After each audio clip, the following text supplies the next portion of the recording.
tey dañ ñëwoon fii si benn émission bu bees bu ñuy wax Carrefour des jeunes quoi bii mooy émission numéro 3 bi ma invité woon fii samay quelques amis ak sama benn nièce bu toog nii quoi donc à droite on a Amadou Fall c'était le président des élèves du lycée Abdoulaye Sadji. Elle c'est ma nièce quoi, elle s'appelle Bijou Diop. Et lui c'est Abdoulaye Wade, ancien élève aussi du lycée Abdoulaye Sadji. Bon maa ngi leen di nuyu ñoom ñëpp quoi ah. Bon tey dañuy waxtaan ci benn thème bu ñu tudd mariage forcé. Est-ce que comprendre léegi question bi ma leen di njëkk a dalalee mooy lan mooy mariage forcé quoi, qu'est-ce que le mariage forcé? Lan mooy mariage forcé quoi? C'est ça la première question bon. Léegi ku bëgg a répondre ma jox ko Bijou Diop. waaw man mariage forcé mooy mariage boo xam ne dañ ko def sans pour autant que yow nga d'accord ci. waaw soit parents yi ñoom ñoo koy def te yow doo ko yëg wala nga bañ ñoom ñu def ko tamit sans sa xalaat pour man loolu mooy mariage forcé. loolu nga gis quoi. waaw maa ngi jox Abdoulaye Wade dañu ko. waaw maa ngi nuyu gars yi fi toog nii di rafetlu émission bi bon ci man moom mariage forcé mooy ni que Bijou Diop waxee rek loo xamante ni nangoo ci ñu imposer la ko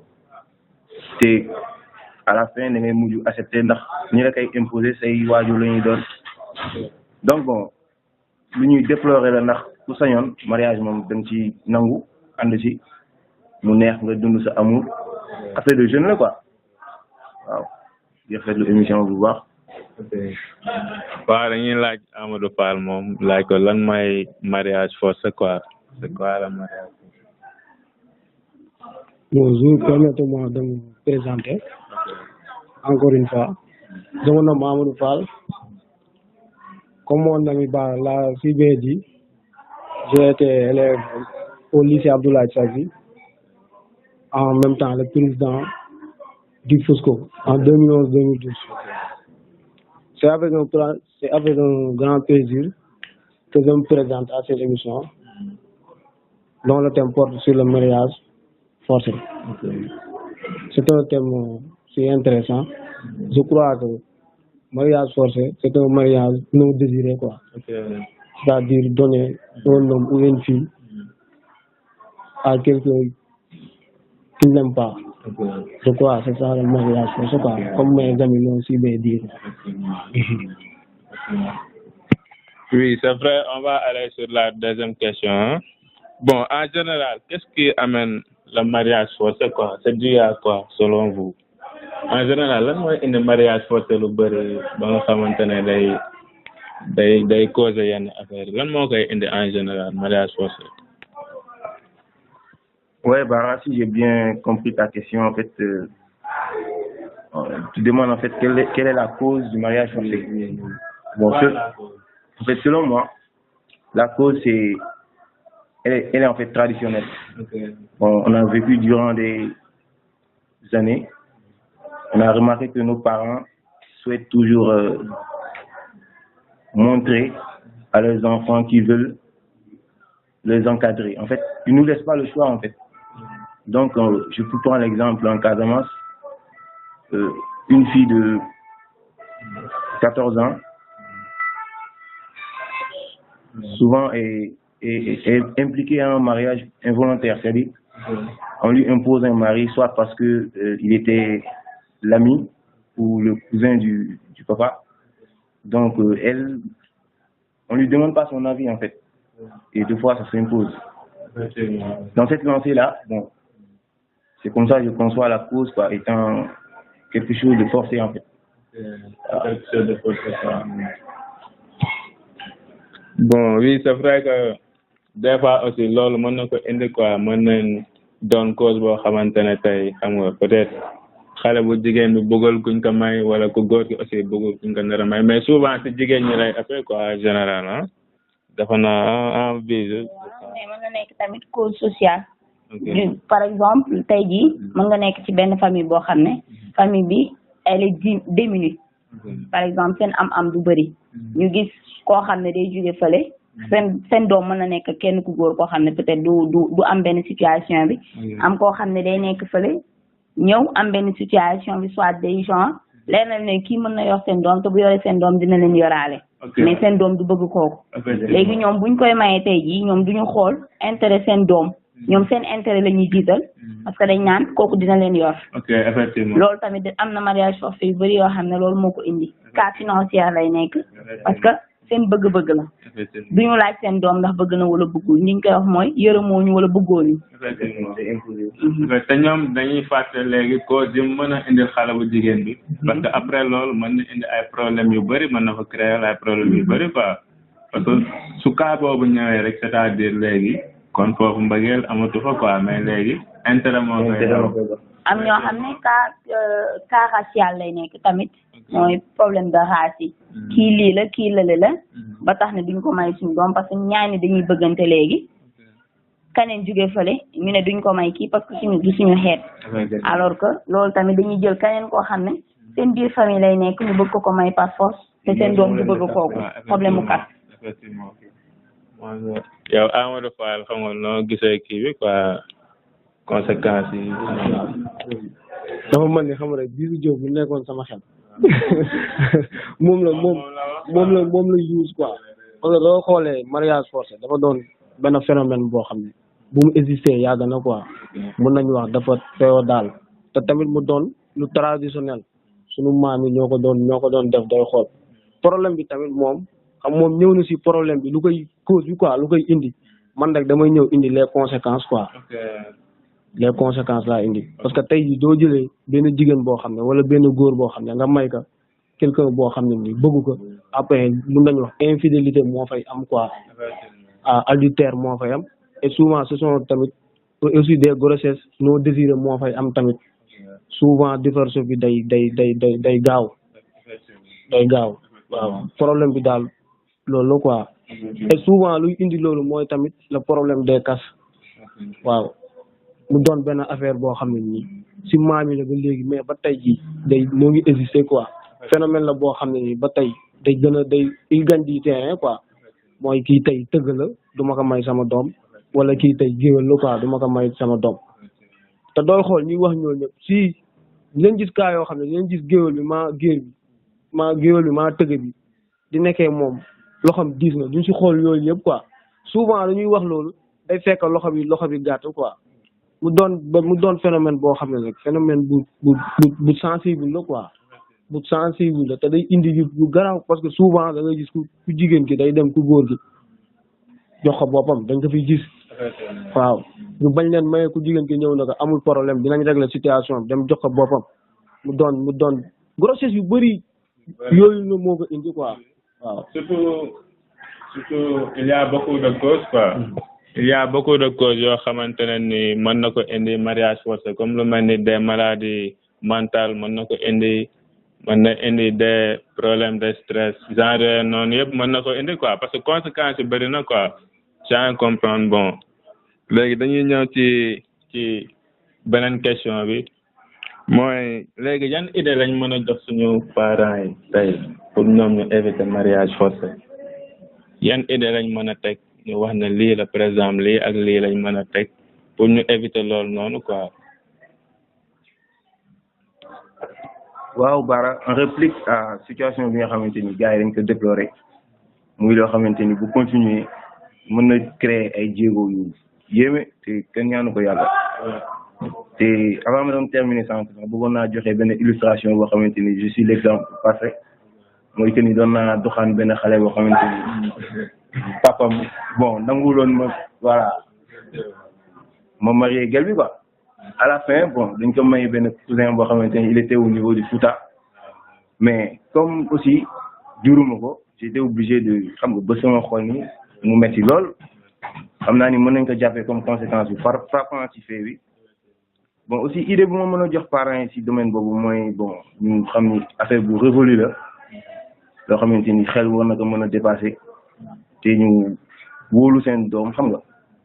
bu ñu gisee ni tel mën na ko yor ñu bañ a xoole ci wàllu kii lii la wala lee la bañ a xoole ci problème castre yi maye seen doom yi daal waaw man de gis naa ne moom loolu mooy idée bu ma mën a sànni ci dem laaj bi man idée bi ma war a mën a jox parents yi mooy pour man chaque personne a droit à faire son choix parce que pour man ñoom peut-être loolu bu njëkk ba ñoom bu leen neexee ñoom temps yooyu noonu ñu jékki si yàgg ñoom seen mariage peut-être doonuñu woon xamante ne ñu jékki si yàgg c'était entre seen parents yi ñoo koy dox ñëw ñu jékki si yàgg ñu maye leen mais temps boobu ak temps bi moo dootul benn léegi xale yi tey jii boo gisee mooy li ñu wax sànq ci conséquences yi la bokk adultère bi bëri léegi li ko yokku tax loolu la parce que da ngay obligé après da ngay retrouver wu ki nga xam ne moom nga bëgganteloon di nekk ak moom ci suuf te bu boobaa ku góor ki tamit bu toppee bëgg-bëggam bi mu la bëgg du dellu ginnaaw mu nekk ay erreurs yoo xam ne da ciy am wala mu nekk ay grossesse yoo xam ne tamit ci biir sëy lay nekk te duñu xam doo xam exactement ndax sa jëkkër a ko jur wala sa copain bi ngay nekk la ko jur yooyu yëpp ay idée la te pour man parents yi ñoom temps instant bi war nañoo mën a xool ki seen doom bëgg ñu jéem ko jàppale ci kooku buñ ko jàppalee ci kooku maanaam même bu kooku amulee tey jii ñoom war nañoo mën a yéex seen doom yéer ki mu bëgg boole leen ñoom bu ñu amee bu dee as tuut sax ñu jéem ko bokk ak ñoom bu ko defee seen doom au moins dina épanouir dina épanouir ci biir sëyam te doom yi ñu ciy jur dina mën a jur doom yu barkeel parce que sëyu léegi yi nga xam ne dañuy nekk mariage forcé doom yi ñu ci am du barkeel parce que ngay sëy sa jëkkër te amoo ci moom lu la neex bëggoo ko lépp lu fruit bu ci mën ci am doom bu ci mën ci juddu tamit du doom ji nga xam ne tey jii moom nga yaakaar ne yow moom ngay mooy indi yenn doom yi ngay gis ci dëkk bi léegi soit ñuy manqué psychiquement du ñu wér wala ñuy nekk ñoo xam ne tey jii parce que nit da nga ko gis mu dem nii mët ak cëram mais du mët intérieurement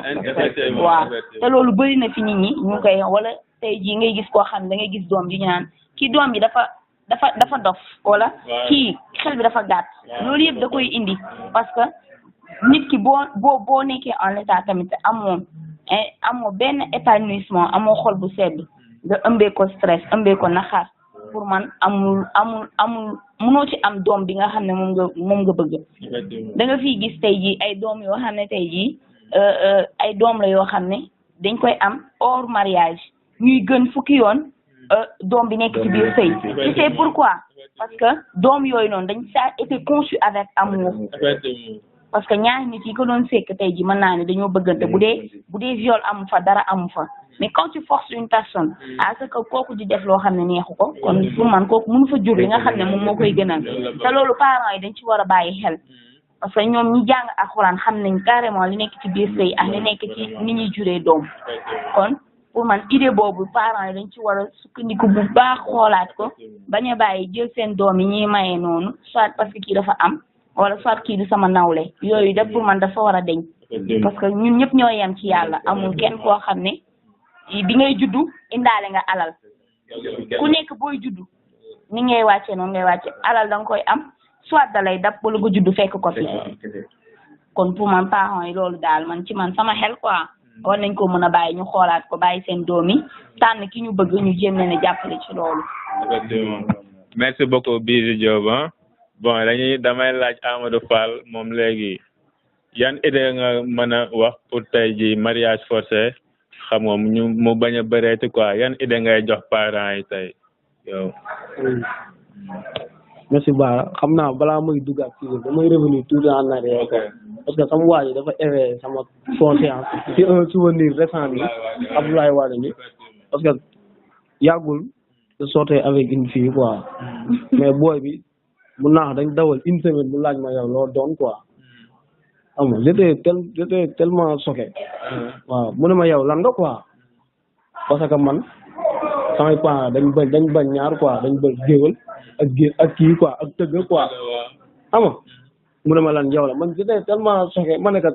après man waxuma ko dara quoi ma toog defuma ko signe ma bàyyi si biir toogaat ay quelques minutes mu ne ma yow laay déglu quoi yow lan nga quoi ma ne ko man mu ne ma naa ma ne ko man géwél laa quoi mu ne ma ah bon ma ne ko waaw mu ne ma xam naa man ak yow duñ mën a continuer quoi ma ne ko lu tax mu ne ma non man je ne sors pas avec un géwél quoi xam nga sama xol bon ma ne ko yow lan nga man xaw ma sax lan nga quoi yow mu ne ma non man géer gu set wicc laa quoi yaa ngi comprendre kon ça veut dire que dafa doon phénomène boo xam ne nii ba tey jii nii day gën a exister quoi day gën a lew boobu gel bi moom ci boppam elle a été consentante que ne moom dafa bëgg topp bëgg-bëgg ay parents am foofu y a pas forcé elle est consentante que ne moom dafa gis ne ay papam ñoom lii la ñuy doxee mu d'accord ci ànd ceeg ñoom parce que elle pouvait bel et bien tey ji bu doon mbëggeel moo ko ci dugal tey day topp xolam topp bëgg-bëggam nekk ak yow peut-être à la fin le inconvénient wu forcé di ñëwee bu boobaa bu demee ba mariage wala imposé wu moom mu ne carrément ay parents ne carrément duñu mais moom dès le début elle a été claire mooy du ma def lu sama parents yi bëgg parce que samay parents bëgguñu lii kon moom foofu forcé amu fa kon ci la chance foofu yow ba nga teelulee sori sax waaw ma joxaat Amadou Fall parole bi ah da yemoon foofu sax mu neex waaw mais yemul foofu quoi waaw yemul foofu moom dane ma bu ma waxee loolu ma ne ko kon noonu la demee mu ne ma ne ko ok amul maata quoi mais buñ dawalee benn une semaine defaat na ma signe quoi pour man ak moom ñu nekkaat ensemble quoi moom elle a revenu en arrière quoi kon ça veut dire que mun naa jàpp ni tamit di nekkee tamit mbëggeel sax moo nga fa quoi parce que moom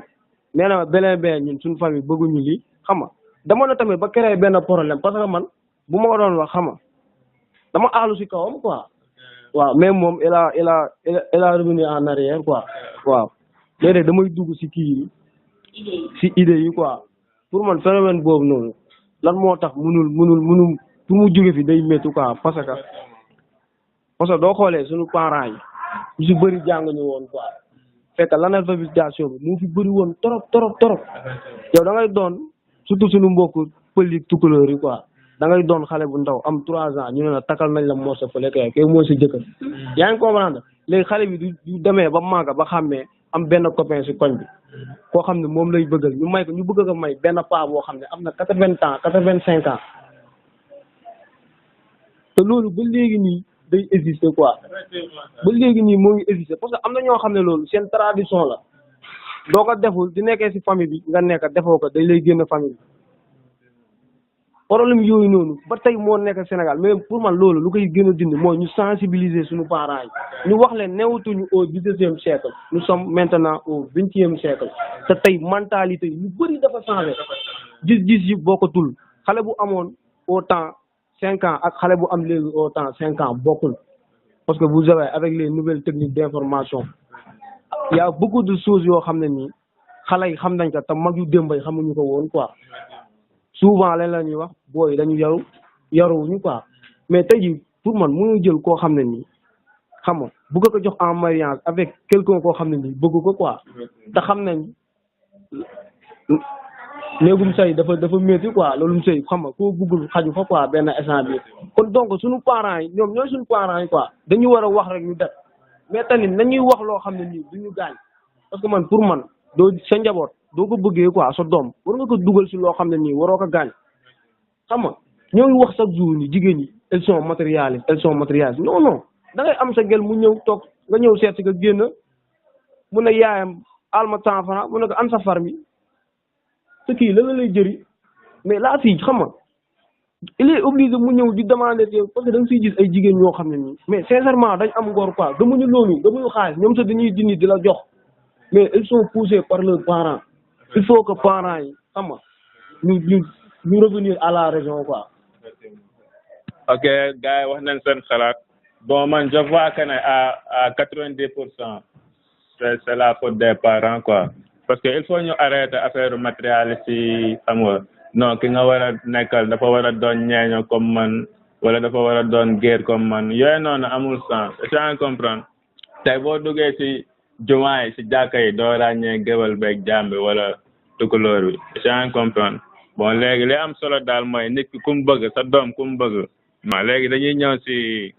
y a des questions d'actualité yoo xamante ne ni instant moom laa bëgg ñu attaque ko quoi ah léegi dama leen di jox première question bi ñu xool quoi ok bon comment s'appelle le secrétaire général de la francophonie?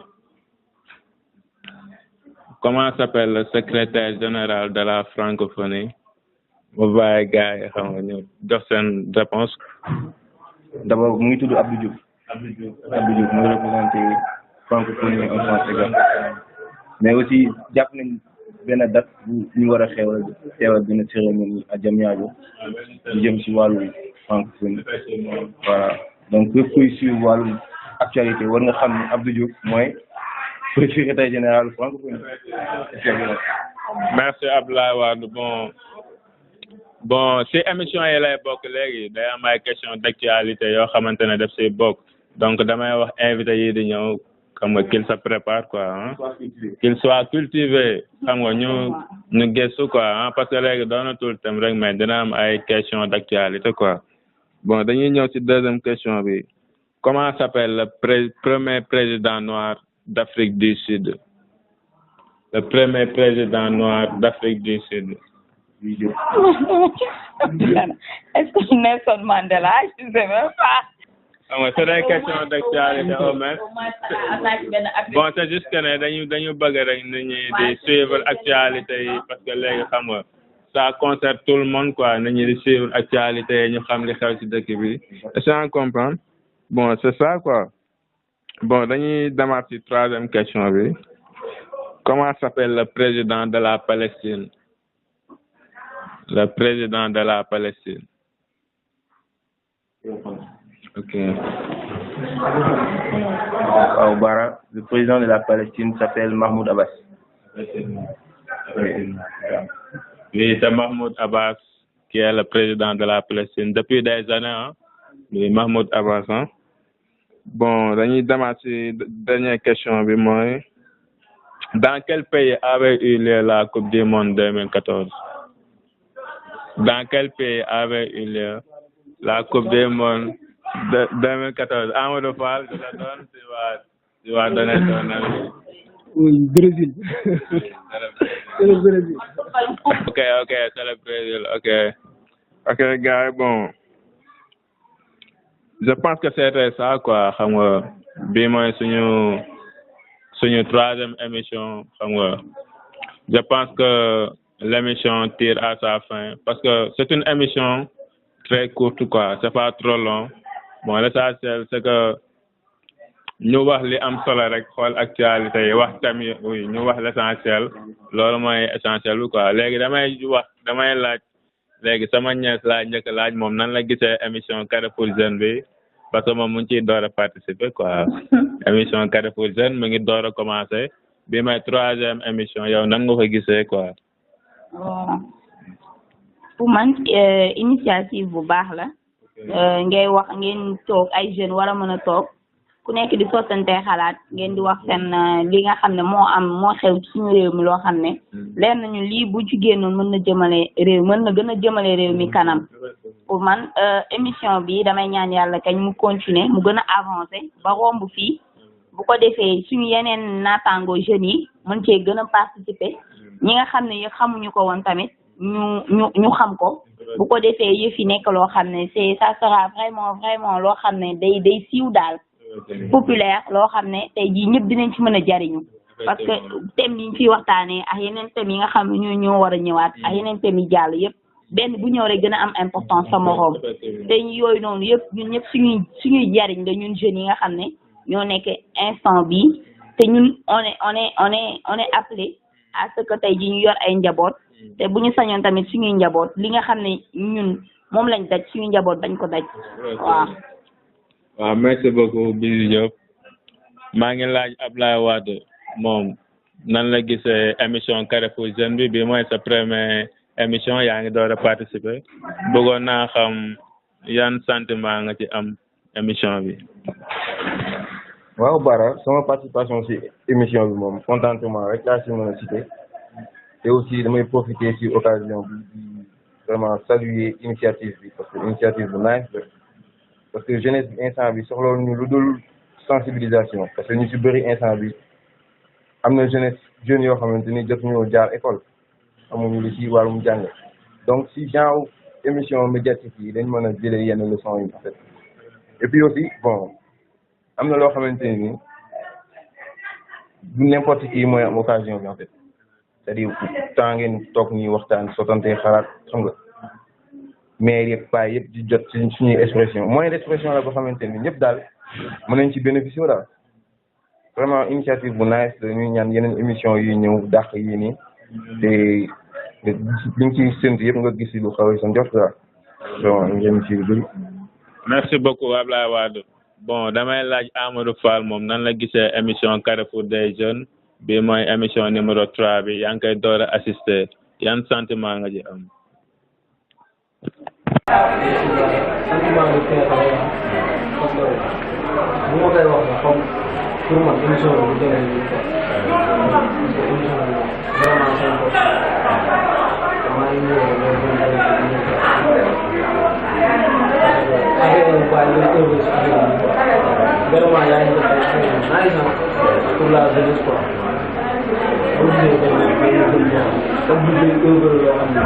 njëriñ la pour jeune te loolu noonu c'est rare pour war nañu waaw affaire bi naa ko ku si mën jàppale wala si mën jàpp quoi. Bon, l'émission tire à sa fin. Je vous remercie pour tous d'avoir participé à l'émission Carrefour des jeunes parce que aussi c'est pas facile nga bàyyi sa yitte yëpp ñëw bokk ak ñun plateau bi wax say idée wax li ñu xalaat tey ci dëkk bi man maa leen di nuyu ku si nekk sa tur ak sa sant quoi